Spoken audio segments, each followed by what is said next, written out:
And welcome back, everyone. Welcome back to another week, another edition of the WTL World Team League 2024 Summer Codes Round 11, the final round of the WTL Round Robin Group Stage. I'm, of course, ShoWTimE VIP, and with me, I am soon to be joined, maybe, by a fellow co-caster. I don't know. But I was supposed to cast with Yaku. Yaku is not here. Yaku might be in bed. She might be dead. We'll see if he joins us later on in the broadcast. But now, going to be solo casting, and we are going to be embracing the beginning of round 11. As a reminder, 11 rounds in total. This is the final week, and then we can set in stone our standings, our playoff bracket, and the finale of the season. Oh boy. Until then, we have our first series here tonight. The first best of 7. It's going to be a Team League match between BASILISK, ShoWTimE, Big Basilisk, there we go, Big Basilisk versus Berserker eSports. Let's go. We have 3 series lined up for us. We have Reynor versus BattleB, Serral versus Mixu, and ShoWTimE versus GunGFuBanDa. Let's go. And we start things off with our ZVT. If you're in the chat, predictions are now, bam, open. Place your bets for who you believe will claim the series. As a reminder, this is a best of 2, so it could go 2-0 either direction or a tied 1-1 score. There is no third game. That's how best of 2s are. So best of luck in the chat. I did do my predictions earlier while I was laddering, while I was streaming. I did set my predictions in stone. So best of luck with your own Gamba, with your own predictions. Best of luck. As we're getting ready here, looks like it is going to be a live series between these two players. Reynor looks like he doesn't quite have a camera available. BattleB, we can see the sun shining through the window. Let's go. Do love to see it. Do love to see it as we're getting ready for our ZVT. When it comes to the format, this is a best of 7 constructed by a bunch of best of 2s. So we have 3 best of 2s and a potential best of 1 ace match at the end of the series. And here we go. In the bottom right hand corner, we have Reynor for BASILISK.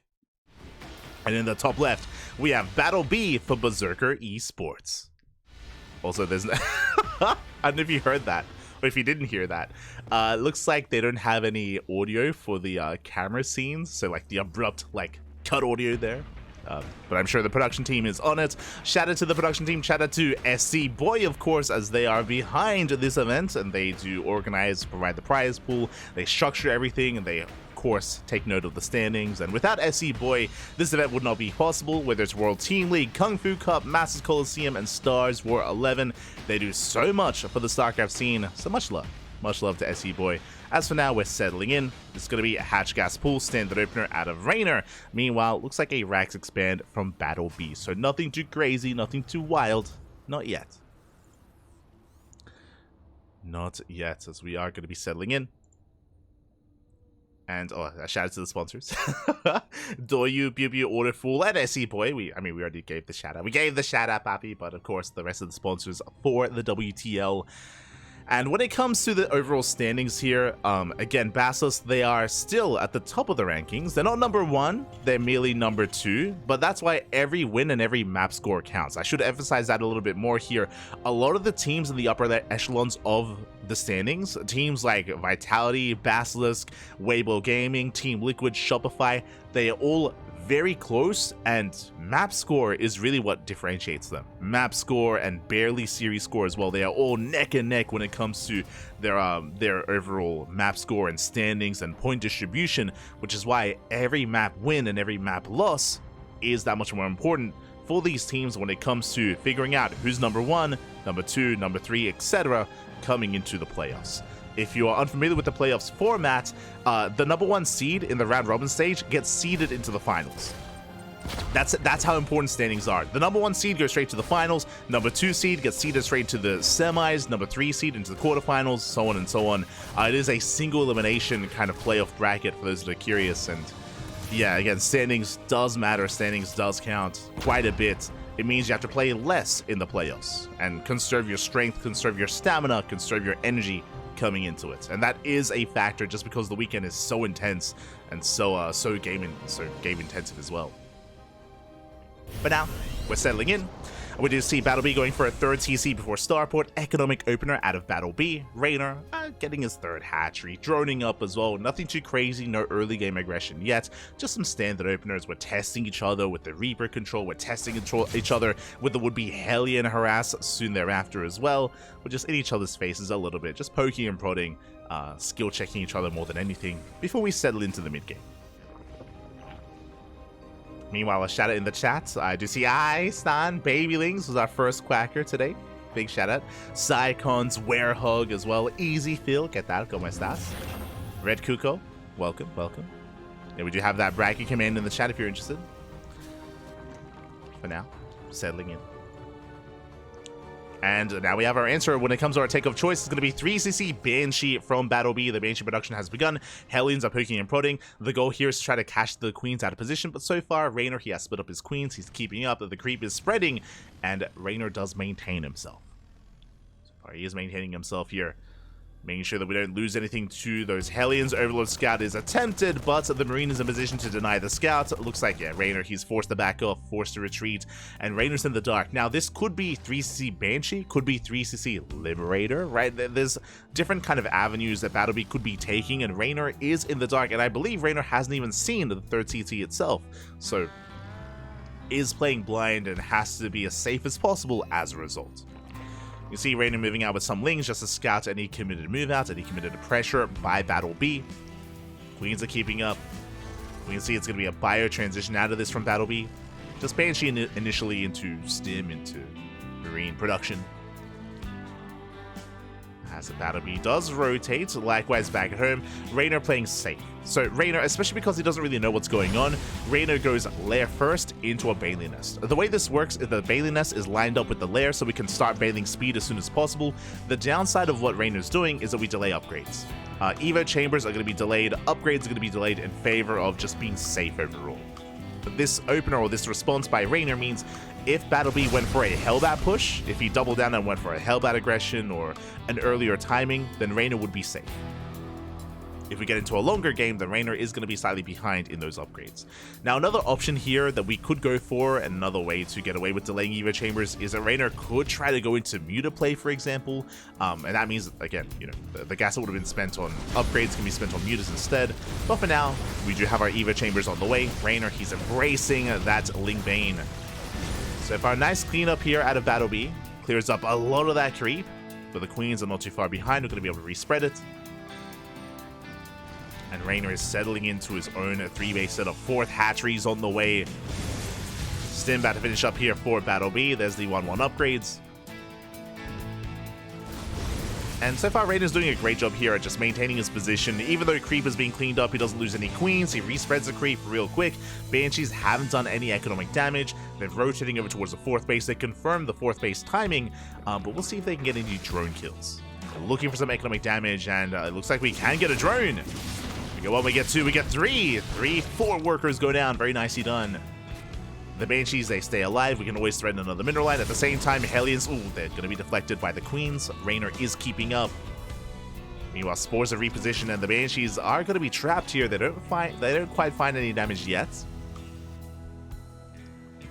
As BattleB is setting up for his push. We should be moving out with a 1-1 timing. 1-1 is almost done for BattleB, and there's going to be a window where BattleB has 1-1 and Reynor does not, and that's going to be the timing that we have to take advantage of.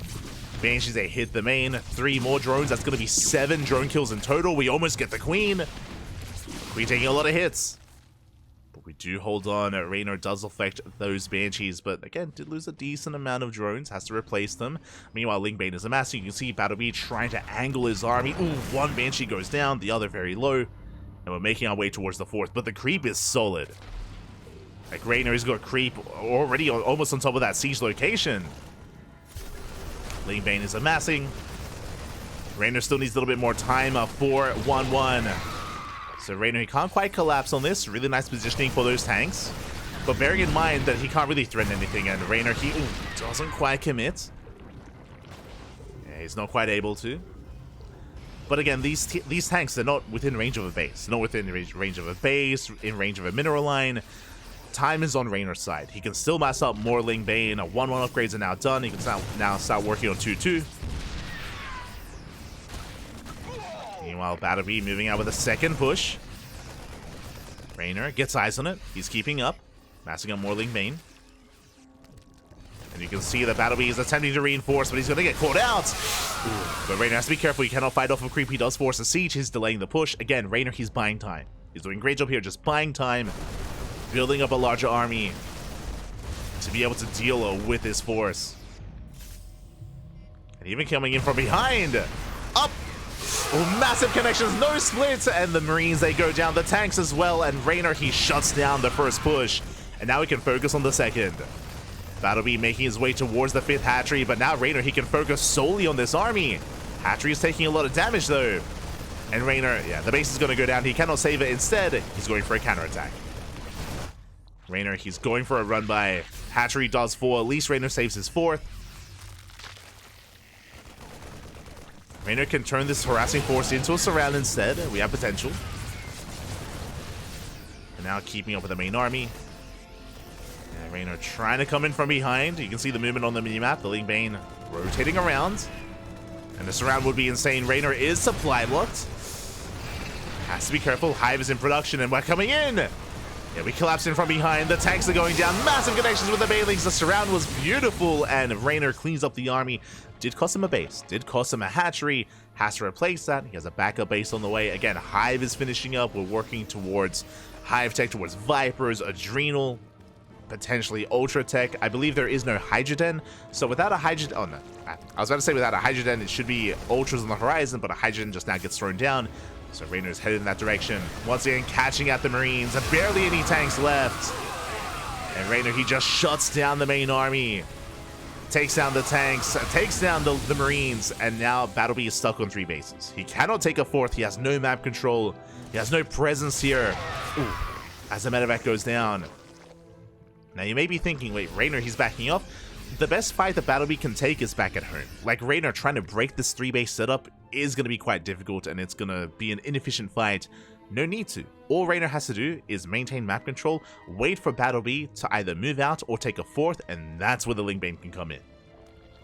And once BattleB kind of spreads himself thin and exposes himself. 4th base now is being taken for BattleB. Being morphed into a planetary. Meanwhile, Reynor's already remaxed, respreading all that creep. Hive is done. We have Adrenal on the way. We have 3-3 on the way. Hydra upgrades in production. Reynor, with that Link Scout, he does confirm the base.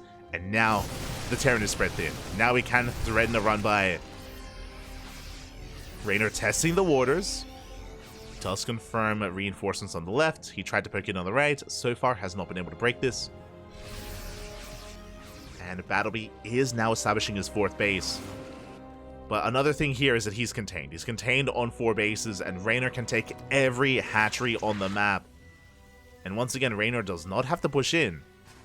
Now we can kind of move things a little bit more forward here. Now Reynor can contain and deny the 5th. Reynor is taking up, knocking down all the rocks, spreading more creep. Again, there's no rush. There's no reason for Reynor to push into the Terran. Not yet. As that's kind of what BattleB wants. Like, BattleB, he wants to fight with SimCity, wants to fight with his tanks, with his turrets, with his sensor towers. That's what BattleB wants. And Reynor, he's not going to give it to him. Which is, like, the correct way to play.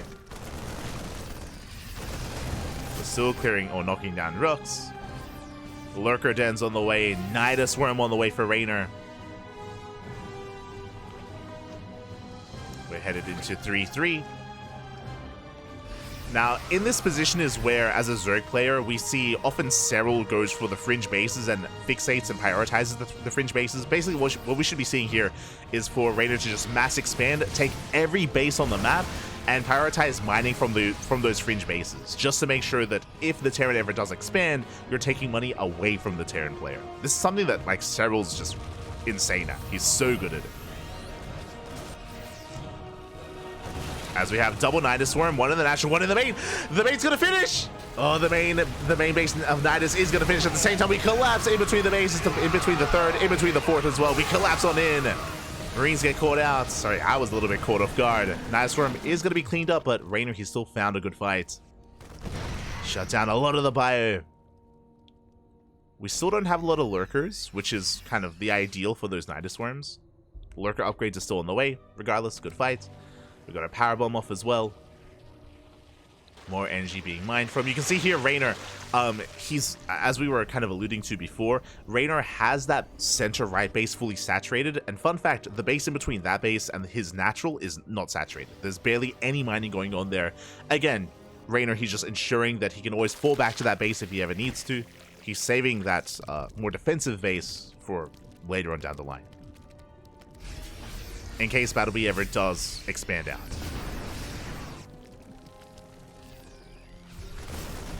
Meanwhile, these rocks have not been knocked down, so it's going to be a little bit more difficult to engage. Reynor does have to deny this CC. There's now pressure on the Zerg, as BattleB is taking a 5th. Madison to the main is spotted. Madison towards the natural. Rocks are being knocked down. And Reynor looks like he's going to collapse on the 5th. And a lot of supply from BattleB is tied up in his main and his natural. He's keeping up with the Nidoswarms. That means his main army is going to be a little bit more exposed. Not committing yet. We bleed off some Lingbane. Nidoswarms are finishing the lurkers. They pop out. Yeah, this was what Reynor was hoping for. Does commit with the lurkers. He's pulling away the army of BattleB. Big spine shots going off. Oh my god, the spine shots were brutal. And now we just rotate into the main. We're pulling BattleB apart. Getting into the main base, getting on top of the production. And you can see Reynor's main army rotates towards the 3rd. Yeah, tanks, they're being caught off guard. BattleB is being pulled apart. He's not set up here. He's pushing on the right-hand side, but Reynor, he can commit in. SCVs are going down. You can see Lings, they hit the mineral line.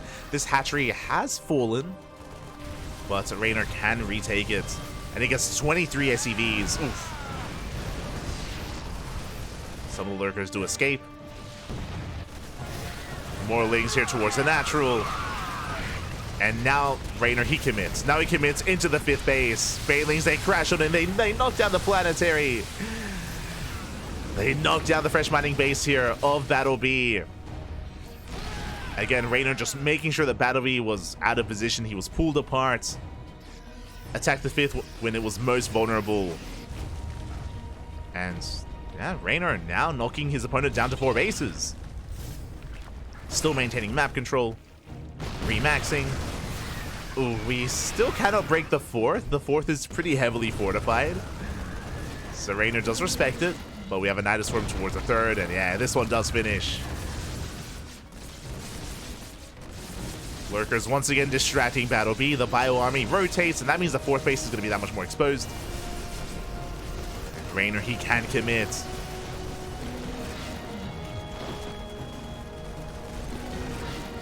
We clean up the Nidoswarms. You can see Reynor once again being active on the right-hand side. He's checking for the 5th. It looks like Reynor is actually not concerned with knocking down the 4th. He's just looking to deny the 5th over and over again.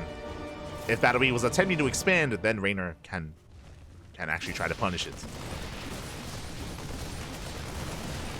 It's just a game of starving out the Terran player. And yeah, oh, the tanks are unsieged. Good planting clouds. We get on top of the tanks. Lingbane rolls on forward, and now we can actually head towards the planetary. For now, going for the ghosts.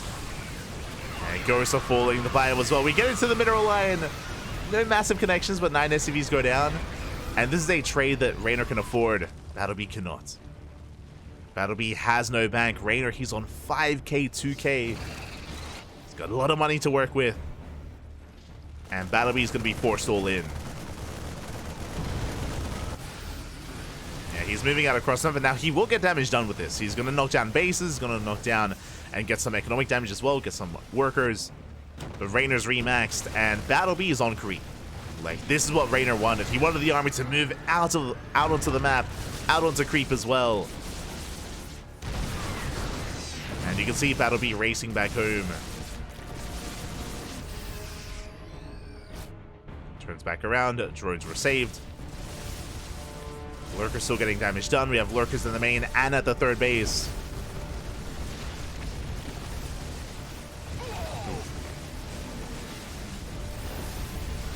And we are on top of the production. At the same time, we collapse on top of this army once again. Massive lightning clouds on every single tank. Now only Marauders and Marines remain. GG gets called, and Reynor takes game number 1. Ooh. GG. GG, well played. Reynor does take the first game in a very convincing fashion as well. A solid ZVT there out of Reynor. I mean, BattleB was able to hold his own. He was. For now, Reynor has a solid lead for his team. As a reminder, it's first to 4. 4 wins is what you need. And here we go. In the top right-hand corner, we have Reynor for BASILISK. In the bottom left, we have BattleB for Berserker eSports.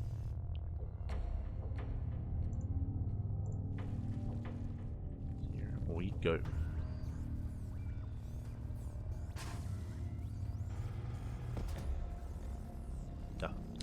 So when it comes to this map, and the reason why I said that it's very often picked whenever a player's up against a Zerg player, as a reminder, the format of this tournament, it's loser's pick. There's no vetoes. No vetoes, so we're actually able to cast maps like Dynasty.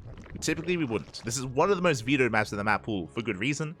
But here on WTL, we actually see it a little bit more often, just because no vetoes, so every map is available, and you can use that to your advantage. But one of the big things about Dynasty, of course, is the pocket gold base. It's a base that you cannot take if there's range units to punish you. Units like Reapers, Hellions, Adepts, Stalkers, range-based units early on can punish the gold. As a result, Zerg players cannot take it.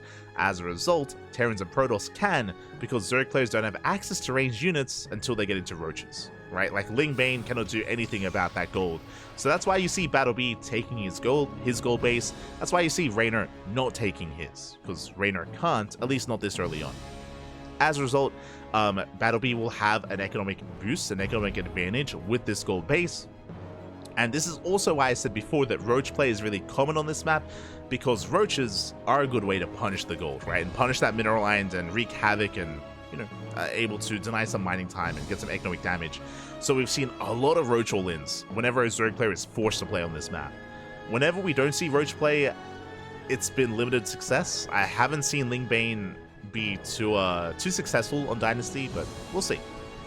We'll see how Reynor does respond. For now, taking his own third. Reynor can take the gold later as a fourth. That is true. Likewise, at that fourth base, at that gold location, we've seen some brutal 8-Raxes just knock that fourth base down and deny the gold. We've seen a lot from players like Clem, from Bjorn. Can be brutal. Meanwhile, BattleB's here, and he will delay the expansion. Oh! Yeah, big delay here on the third. The drone taking a lot of damage, will morph into the Gas Geyser, but this is a very delayed third base, and BattleB, he forces a second Gas Geyser. Ay, ay, ay. And again, this is really the only third option if you want to take the gold later. BattleB rotates again. He delays even for... Oh my god, this is a massive delay. Finally, we get the third base, but BattleB did well. He did very well for himself. Containing Reynor being such a nuisance with that Reaper. Behind this, getting into a third CC, into his 1-1-1. Could be Banshee again, could be Liberator. We'll keep an eye on BattleB.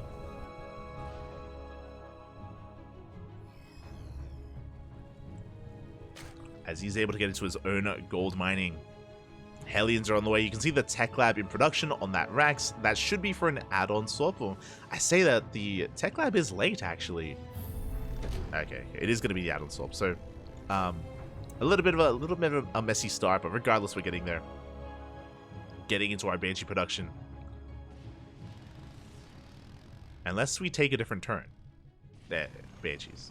Meanwhile, we spoke about Roaches earlier and how formidable and how common they are on this map, and we haven't seen much success without Roaches. There it is, Roach Warren's thrown down. Roach Warren is on the way, so Reynor, he is going to be embracing that. I mean, again, there's a reason why you see Roaches on this map more often than not. It is what you need if you want to try to punish the goal base of your opponent. And just have a safer start overall.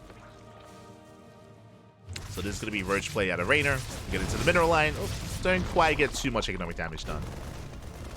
We get a volley up. Third base now being taken here by BattleB. Because Reynor's going Roaches, that makes these Banshees that much more effective. Not just at harassing, but also defending against a Roach all-in. Assuming Reynor does double down and go for an all-in. Doesn't have to. He could just drone up and just get a safety amount of Roach Ravager. As we're still making workers. Catching up, bearing in mind Reynor's third base was delayed.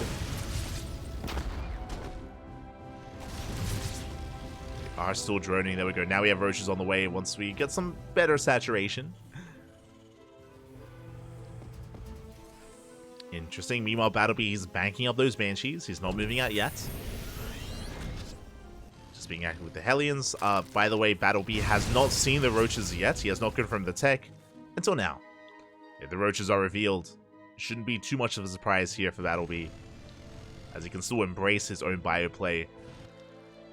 And here comes the fourth base for Reynor. And this is going to be the big point of contention. Can Reynor establish that fourth base? Can he get it up and running? Or is BattleB going to knock it down? Because do you see what I see? I see a massive Rax explosion. We're getting up to 7 Raxes. And we'll see if we throw down an extra one and go up to 8 Raxes and just go for a 3-base all-in, which we've seen be quite successful on this map.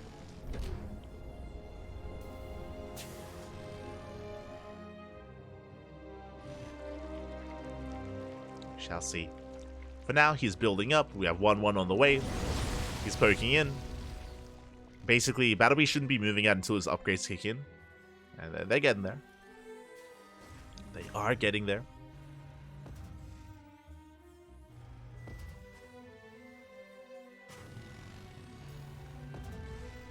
Big Overseer Scout, we do confirm. And yeah, it is going to be 8 Raxes. And we see everything, by the way. So a massive scout out of Reynor. He does confirm the amount of Raxes that are up and running. At the same time, Banshees, they get 3 drone kills across the map. Going for the Gas Geyser as well. They won't quite get it. They can maybe even delay the expansion. But it is going to be the 8 Rax out of BattleB. And this is going to hit like a truck. He's making 10 Marines at a time. He's going to be moving out, and again, his goal is to knock down that 4th. Not this one, the other one. The goal base. Now the hatchery, is going to be denied. Big pickup. That will hinder the production of Reynor. And we're getting ready for that move out. That'll be starting up 2-2. And then we should be pushing.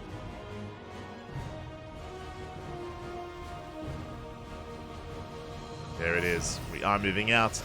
We haven't begun +2 armor yet. We should be getting there soon. Well, we got the contamination on combat shields. Not bad.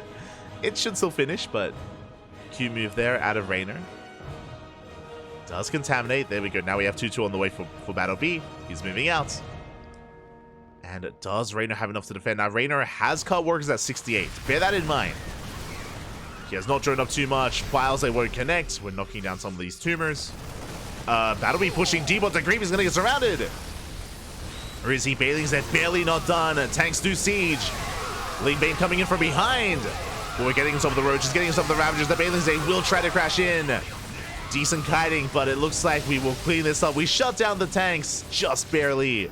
Reynor holds. And bearing in mind that BattleB was committed with this. This was designed to end the game. This was designed to kill Reynor. And it hasn't. It traded with the army, but it needed more than that. Behind this, BattleB does not have a 4th CC. Does not have much more going for him. He's going to try to keep on pushing. But yeah, arguably BattleB was a little bit too ambitious with that move out, or I should say with that siege, as he pushed deep onto creep instead of taking a slower approach towards the north. And that means Reynor is going to be able to rebuild. We have 30 Lings in production. That'll be rotating the still creep set up here at that 4th. And BattleB is still all in.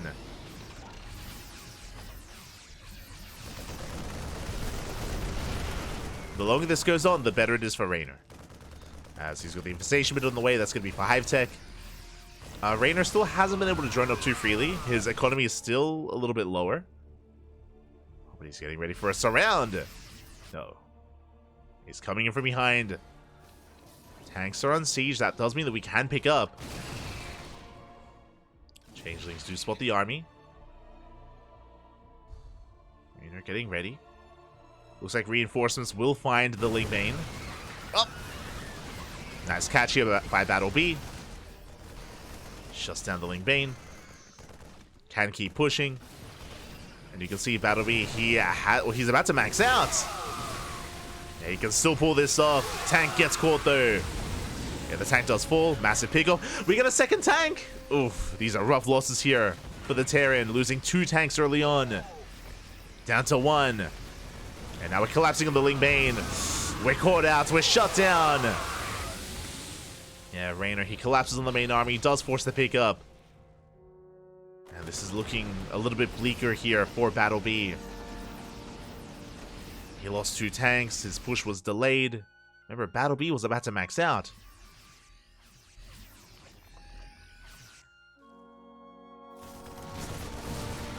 He's down to that single tank. Pushing forward once again. You can see Reynor setting up a surround. Second tank has arrived. BattleB could still pull this off. We can try. But again, Reynor has a lot of Ling Bane behind the army. Catching reinforcements, or at least trying to. Yeah, we're collapsing in. Coming from behind, Bailings, they do get some decent connections against the Marines. Yeah, they're going to be good enough. We force to pick up the Marines. We collapse on top of the tanks. And BattleB gets cleaned up for a 3rd time. The lack of 4-base saturation for Reynor is a little bit concerning. I mean, he can still mine efficiently as he rotates towards the right-hand base. It is a little bit concerning. Tank gets piled down. That's a lot of medevacs. A lot of medevacs left over. Vipers are on the way. And Vipers, that will be the answer to those medevacs. As BattleB is long distance mining, and at a certain point, BattleB will have to lift up his main and land that as a 4th. As BattleB has been 3-base all in this entire time, and there it is. The main base is floating over. It's his only chance to maintain himself and to keep this going. Likewise, he can also lift up his natural and take another base as well, take a 5th.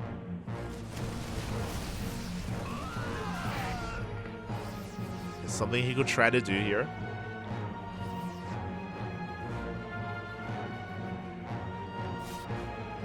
Back at home, Vipers are gathering energy. BattleB, never did begin 3-3. Yeah, BattleB is stuck on 2-2 upgrades, and that means over time, Reynor will outscale him. As Reynor has +3 carapace on the way.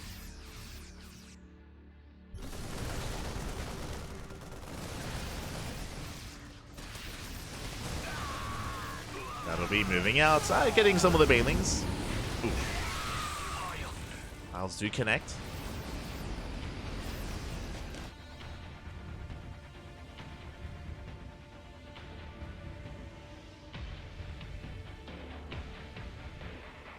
To connect, we can see BattleB going for a split push. Vipers, I believe, are ready this time. Now we're just collapsing on the army. Oh, not quite. We do pull away. Tanks are siege, and Reynor does respond. At the same time, collapsing on the right-hand side. Still waiting for there we go. I was like, I'm waiting for the Vipers. Now part of the main army.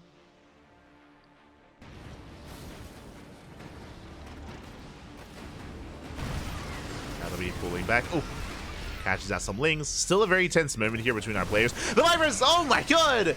We get some power bombs, but one of the Vipers does go down. Oh, but that's a rough split there from BattleB. So many medevacs fall. And Reynor, he pulls the trigger. Yeah, diving on the main army. Tank is gonna fall. We have a decent spread, a decent split here from BattleB, but yeah, still not enough. We'll have to back off. We'll have to get the hell out of there. At least 2 Vipers did survive. They're gonna be able to regenerate their energy. Gonna be able to suck on some of those buildings. And BattleB plummets in supply. Remember, BattleB has been all in this entire time. So any bad fight is that much worse because BattleB cannot sustain those losses. Just doesn't have the economy for it. Sure, he's been able to lift and land his main, and now he's lifting and landing his natural. True, but he still has no longevity here in this game. Which is why it's just been a rough couple of moments here for BattleB. And after that fight, Reynor's maxed out, and this time BattleB isn't. As BattleB takes the Northern CC.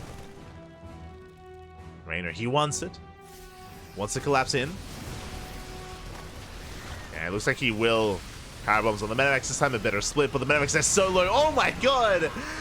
What is that? 6, 7 Medivacs go down. Ay, ay, ay. GG gets called, and Reynor will take the 2-0. GG. Again, it was a good effort out of BattleB and a good start early on, but BattleB went for a 3-base all-in, went for an 8 racks, to fight back. So the pressure is now...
Oh my god, what's going on?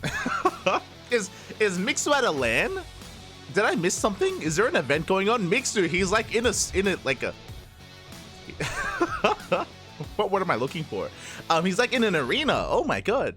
There's like a convention going on behind him. He's like at a BYOC. Okay, let's go. But we're getting ready for our next best of 2. Serral versus Mixu. Predictions in the chat are now open. And best of luck to our 2 players. Likewise, best of luck to Mixu as he's at a LAN. And in the bottom left-hand corner, we have Serral for BASILISK. In the top right, we have Mixu for Berserker eSports. Where is he? Does anyone know? Is there like a LAN happening in Finland right now? Like, what's going on? Does anyone know? Oh my god. So shout out to Mixu, by the way, playing from an event, playing from a venue. He's like in a convention hall. That's it. That's his setup. Meanwhile, we do see likewise Serral going hatch gas, but we're loading into Dynasty as game number 1. Dynasty is going to be an interesting one for his EVZ. You can rush into the gold base. Serral is going for the gold, Mixu going for a standard base location instead. Ooh, bold move here by Mixu. On the one hand, roach play is common in the mid game, but early on, you can take advantage of that gold base as you only have Lingbane to rely upon.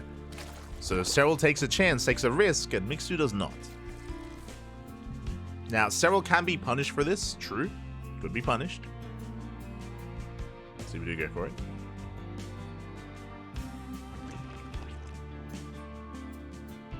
And hopefully Mixu isn't too distracted by his surroundings. I'm actually gonna check like Twitter. Has Mixu like posted anything? Does Mixu have a Twitter?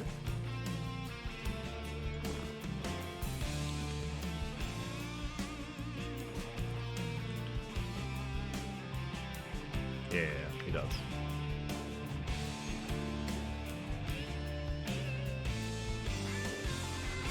He hasn't said anything. God damn it. Regardless, hatchcats will open out of both layers. Standard openers between both Mixu and Serral to begin with. Outside of the fact, of course, that Serral did prioritize the gold, which means Serral will have an economic lead, he will have an economic advantage, and we'll see if he can take it further from here. And the pressure is on Mixu to punish Serral. If he doesn't, he's going to fall behind real quick.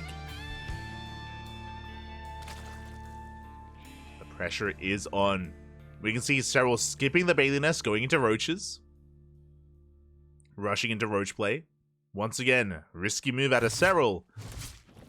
And the problem here is that, again, Serral, he has like this kind of aura of intimidation. You know, he is the best player in the world, 100%. So, trying to be aggressive against him, it's not the easiest choice to make here for Mixu. And Mixu is droning. Oh boy. Mixu is droning up. He's not really making any lings to move out across the map. Serral is, and again, Serral has the economic advantage of the gold. So Serral is ahead economically, and he's moving out. We saw the early Roach Warren out of Serral. He's going for what looks to be a Ling Roach all-in.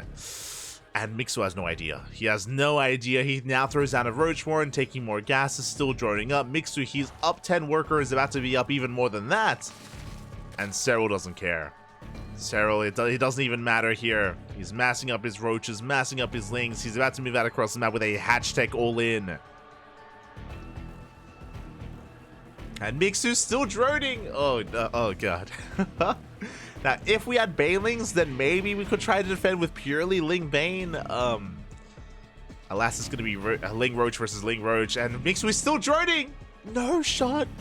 He's still droning up, and here comes the move out. Here comes Serral pulling the trigger with Lings, Roaches, and Ravagers. Sending everything across the map. Serral making sure it doesn't get supply blocked. We have more Overlords on the way. Serral is securing himself. We collapse here on top of those queens. Queens get surrounded. Boys are being pulled. They have to be, but even then, like, what do we do? What are we pulling into? Ay. GG gets called. Mixu has nothing to defend, and Serral takes a quick 1-0 lead. GG, well played. A very crisp, a very potent build there out of Serral, going for the initial gold base, droning up to 27, and then not making a single drone from there, committing to an all-in. And Mixu was caught with his pants down. Mixu, he was just droning, saturating his bases. He missed, or he didn't scout his opponent. No Ling Scout, which is where we have to be critical of Mixu. There was no Ling Scout. There was no Overlord dive into the main conventions. As we're getting into game number 2, and in bottom left, we have Serral for BASILISK. And in, top right, we have Serral. Bottom left, we have Mixu. Mixu for Berserker eSports. Ooh, let's go. So we're loading into post 2. This is Mixu's map of choice. And I'm curious what shenanigans he has in store for us. I am curious. Finland, pop culture convention. There's Comic-Con Finland 2025. That's not it.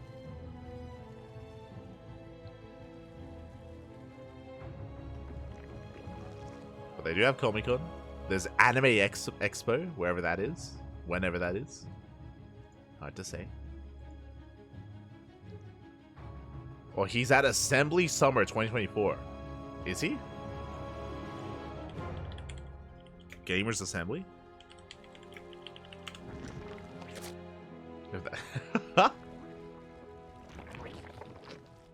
I looked it up. That was in February. What do you mean? When's the summer one? Maybe. Oh yeah. Assembly. It's happening. I don't know where it is. I'm assuming Finland, but yeah, that's where he is. I guess. Question mark.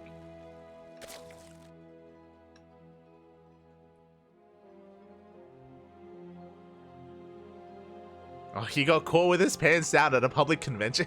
Oh no, true. There's gonna be articles written about Mixu, his public indecency. Oh no. Keep the pants on, Bobby. Keep them on. Helsinki, yeah. Helsinki even. Helsinki. Nice. I was looking for like specifically events elsewhere, but that's really cool. Do you know, is there like a StarCraft event happening at Gamers Assembly, or is there something else? Look into it, Bobby. Look into it. for now, we're going to be settling down. Again, Hatch Gas Pool, Serral going for the gold. Oh my, Serral, he's spicy today. Game 1, he went for a one base all in essentially, and here in game 2, or 2 base all in game 1. But here in game 2, we're rushing into the gold. Serral, no fear. No fear, man.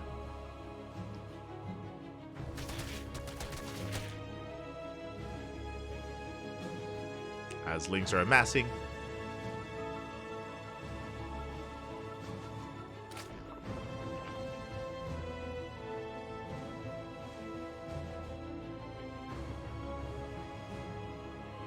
Likewise, Mixu responds with his own gold. Bailey nests are on the way, Lings are on the way as well for both players, and we're about to embrace some Ling Bane aggression. Let's go. Gonna embrace it, man. Defensive Bailing's on the way here for Serral. Defensive Bailing's in production. Mixu's own Bailing nest a little bit later, actually, so there's gonna be a small window here where Mixu doesn't have any Ling Bane to work with, and we're going for the gold. Yes, Serral collapses on the hatchery.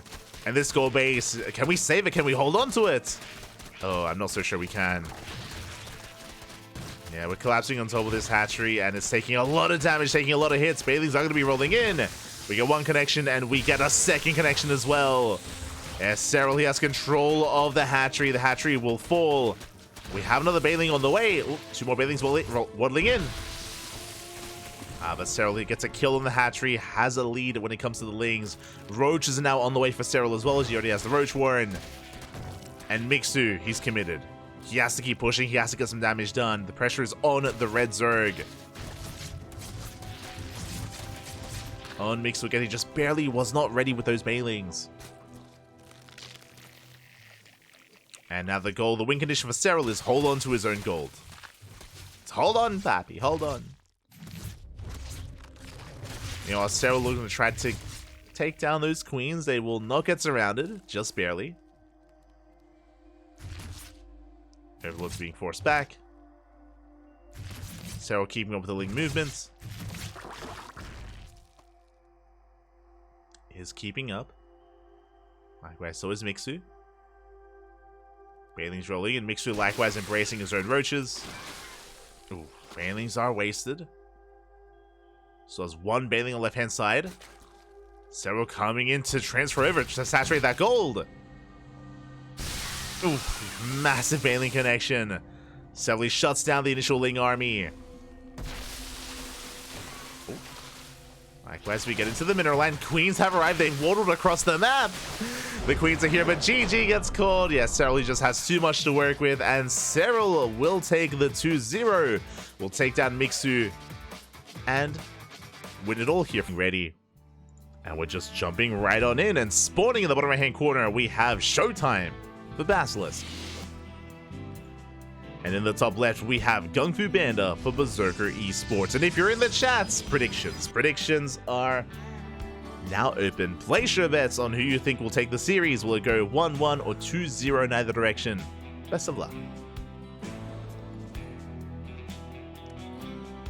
Don't see any SC2 related stuff on this side. Unfortunate. From replay, yes. Does seem like it's from replays just because we just jumped right in. No cameras from either ShoWTimE or GunGFuBanDa. So unfortunately, you know, we won't be able to get their facial expressions, but it's all good. We're still here for their PvP. Do you see ShoWTimE going for a gate expand as we are loading into side Delta? This is a very standard opener here out of ShoWTimE. Meanwhile, GunGFuBanDa opening up 2 gates, which means GunGFuBanDa has the option to go for a 1 base all-in. So ShoWTimE's being more economic, GunGFuBanDa being more aggressive. And so we'll keep an eye on GunGFuBanDa to see if he expands or throws down a proxy. And where are we headed? Where are we going?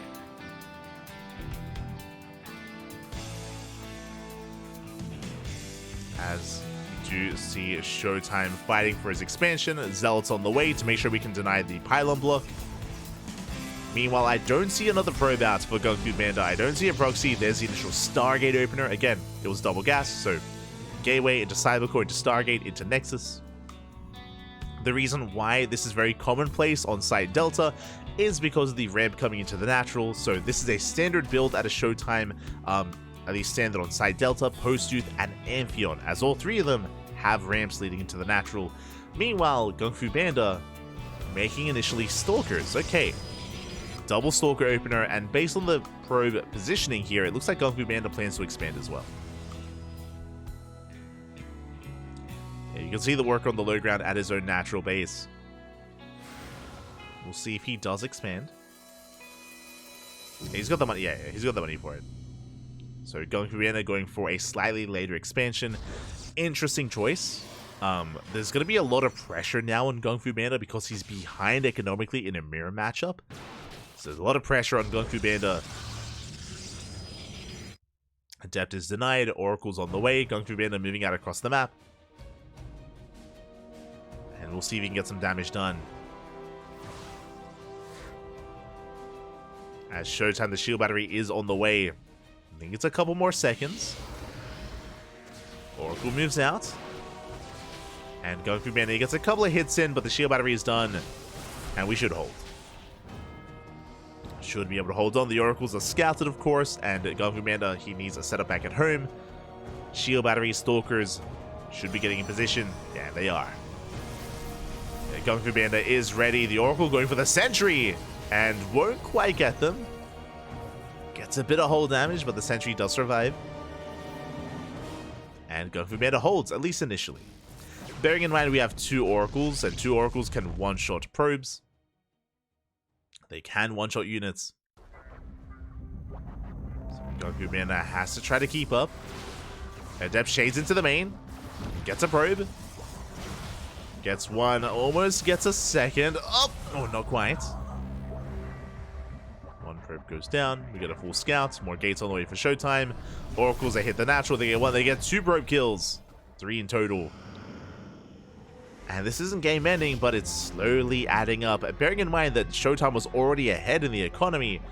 And because of that, GunGFuBanDa can't really afford to lose many more workers.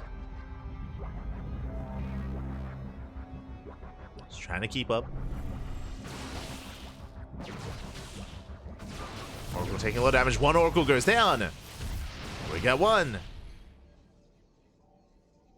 It's just the 1 left. Has to get the hell out of there. Not the best trade for ShoWTimE. Not the best. Also, I'll be honest, I can't remember if I predicted 1-1 or 2-0. I remember this was one of the ones that I had a hard time like committing to.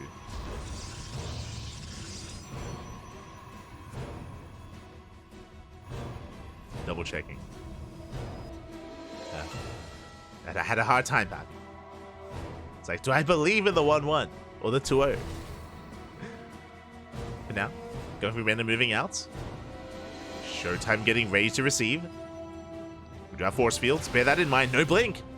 So force fields have a lot of potential to slice up the army. And to catch out ShoWTimE. Blink is on the horizon. 11 seconds. Oh, we get 1 sentry. Yeah, Stalker gets caught out. 1 Stalker goes down. But blink is now done. A shield battery has completed. And ShoWTimE is holding on. And ShoWTimE does hold. Both players expanding. Oracle takes down another worker. Oof. And GunGFuBanDa, his aggression is punished. He's going to be bleeding out 2 of these Stalkers.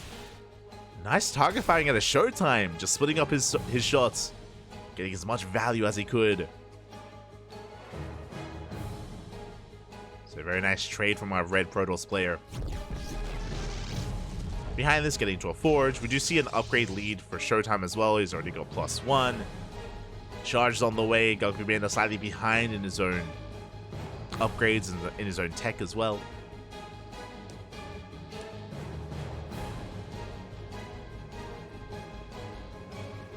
ShoWTimE passes Prime? Didn't ShoWTimE just beat Max Packs? What do you mean? I think a lot of people, they overlook ShoWTimE just because he isn't the #1 Protoss in Europe, but he still gets some really good results if you're watching matches as of late. If you're keeping up with like WTL and keeping up with ESL Europe.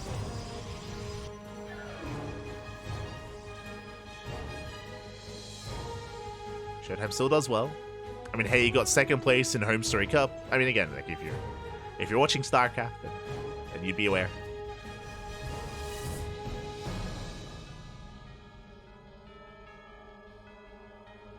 Outpacing Clem. At Home Story Cup, I mean. But now we do see our players both vying for map control. Again, ShoWTimE does have quite an advantage coming into this. Up in workers, up in upgrades, and +1 about to finish. Once it does, we can commit in. Oracle is going to get picked off.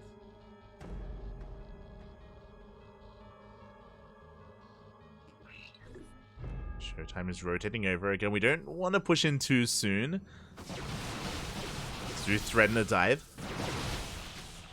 Picking away at those stalkers. +1 now done. ShoWTimE taking his 4th base. I mean, he has map control, taking a further economic lead. And so far, it's just been solid play here from ShoWTimE.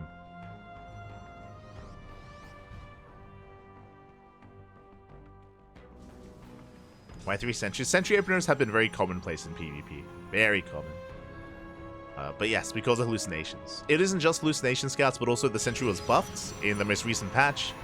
Sentries now take less damage from, well, they now are no longer a light unit, so they take less damage from the Oracle, they take less damage from Adepts, and they do bonus damage to shields. So, specifically, they were buffed in PvP. It was a specific PvP buff for the Sentries.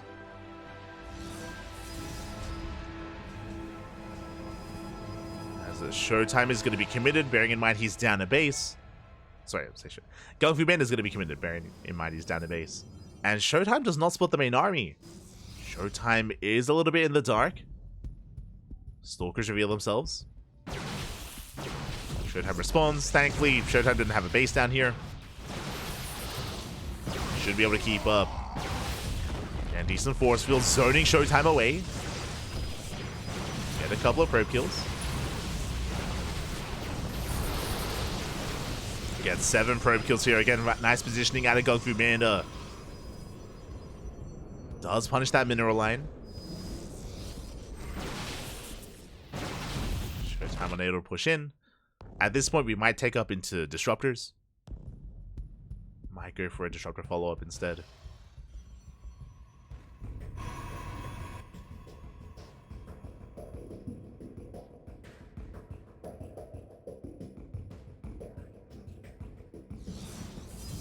Yeah, we're just backing off. We're not committing. Amanda pulling away. +2 about to finish off both players. Even though ShoWTimE had a lead when it came to +1, was a little bit slower to get +2. So Runway hits the 4th. And the main armies do clash. Berserker goes down. ShoWTimE with a slight lead, but a better CranKy from GunGFuBanDa. But the shield batteries are ready, and GunGFuBanDa, he cannot push into this. Not against 4 shield batteries and an overcharge. That's not going to work well for GunGFu. Meanwhile, 6 probes go down. The base is going to fall as well. That Zealot Runby is doing so much for ShoWTimE. And he's going to knock the Nexus down. Brutal loss. GunGFuBanDa, at this point, he's all in. He is all in. He's down in workers, down in bases. Has a better concave, but the overcharge is popped. And again, we have 4 shield batteries to support. The base under fire. Force fields doing a great job here, just zoning ShoWTimE away. But the force fields are running out. And now we can take the fight. Oh, we sniped the Prism. Prism goes down. And GunGFuBanDa is going to lose everything here. The Immortal comes into support as well. The base stands strong. Zell's coming in to just tank some of those shots. ShoWTimE will clean this up. We get the aggressive blink as well. And this is all that GunGFuBanDa had left. GG gets called and ShoWTimE takes a lead. GG. GG, well played. Again, it was just these small advantages early on. ShoWTimE with the faster natural, faster third, faster fourth, better saturation, was getting economic damage done across the map. It was just all these small little leads for ShoWTimE over the course of the game, which snowballed into this. Also, I mean, it climaxed with GunGFuBanDa losing his 4th base and not having any kind of follow-up, not having any more longevity in that game. Force the all-in, GG. Now we have game 2. In the bottom left, we have ShoWTimE. In the top right, we have GunGFuBanDa. getting into game 2. Now, we have seen GunGFuBanDa pop off this year. I mean, not even just this year. Like, GunGFuBanDa, he's just been a very inconsistent player. At times, we've seen GunGFuBanDa, you know, go to toe-to-toe with some of the best players in Europe. At other times, we've seen him falter. Which GunGFuBanDa is showing up today is the question. Berserker may have lost the series, but GunGFuBanDa has a chance here to fight back for himself and for his team and put a point on the board. I want to believe. I want to believe GunGFuBanDa can bring it back. But now, we're settling in. Now that we're no longer on a map with a ramp coming into the natural, should be double gate openers all around.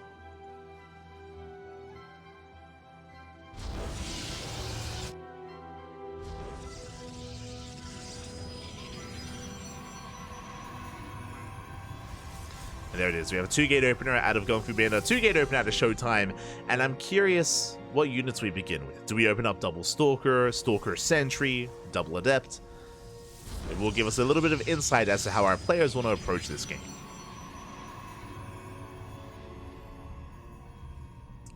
So we'll keep an eye on ShoWTimE and GunGFuBanDa. Second pylon has been thrown down in the main base for both players, so neither one is going for a proxy, neither one is faking a proxy either. So no early game cheese, not yet. Calming down.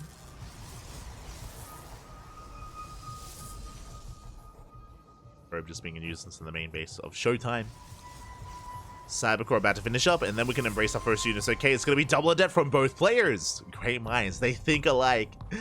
Both GunGFuBanDa and ShoWTimE, their goal initially was to avoid the opposing units, or the opposing players' units, get across the map and threaten the shade. So we're going to be doubling down with Adept Aggression. And we'll see if we commit a little bit harder. So from this initial Adept opener, we can follow this up with a 3rd and 4th Adept. And just make non-stop Adepts, move out and commit. Or we could just follow it up with Sentries. And there it is. We're doing the same thing. We have a 3rd and 4th Adept on the way for GunGFuBanDa and also for ShoWTimE as well. The Adept Wars, they've begun. Let's go. So Adepts are moving out. Now ShoWTimE is staying back at home. Both players are. Both players are staying back at home.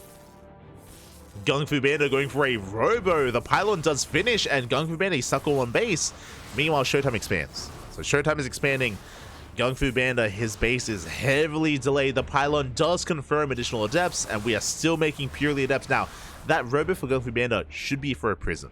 A War Prism is a good way to bypass SimCity, bypass the wall, and drop Adepts right into the mineral line, right into the main base of your opposing Protoss player, or the opposing player. So that should be for a Prism. There's going to be potential for aggression here for GunGFuBanDa. Meanwhile, ShoWTimE has a solid economic lead.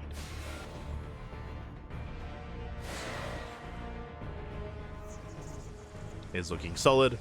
Adepts, they do shade in. Do we have a wall? We do. We do have a full wall off, thankfully. ShoWTimE does keep up. Robo's done. You can see on the production tab, Prism is on the way. As we mentioned before, the War Prism is a good way to bypass SimCity, bypass the wall, and go straight for the main mineral line. As ShoWTimE moves out, GunGFuBanDa is moving in. We do fully wall off. Again, a shield battery is not good enough just because there are so many Adepts. So we have to throw down a gateway, or in this case, a Cybercore. Meanwhile, ShoWTimE is committing. Shading towards the main. And he will knock down that pylon. Ooh, doesn't quite commit. Okay, he pulls away. Pylon gets thrown down. You can see ShoWTimE denying any kind of mining on the low ground instead.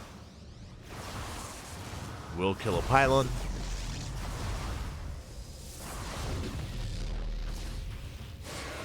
From here can threaten another shade, and we don't wall off in time. Oh, we do! Whew. The counter shade!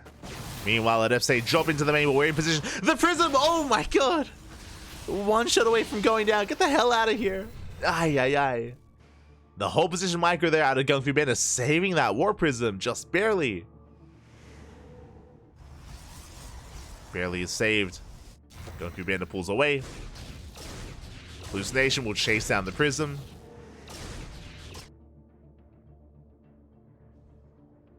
can see ShoWTimE. Oh, he wants to intercept.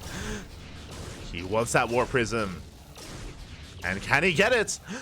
The Prism, no, get out of here. It's so low. It's so battered, so bruised. We get a volley off. The Prism will get away at the same time. We shade into the main. The wall is wide open because we're going across the map.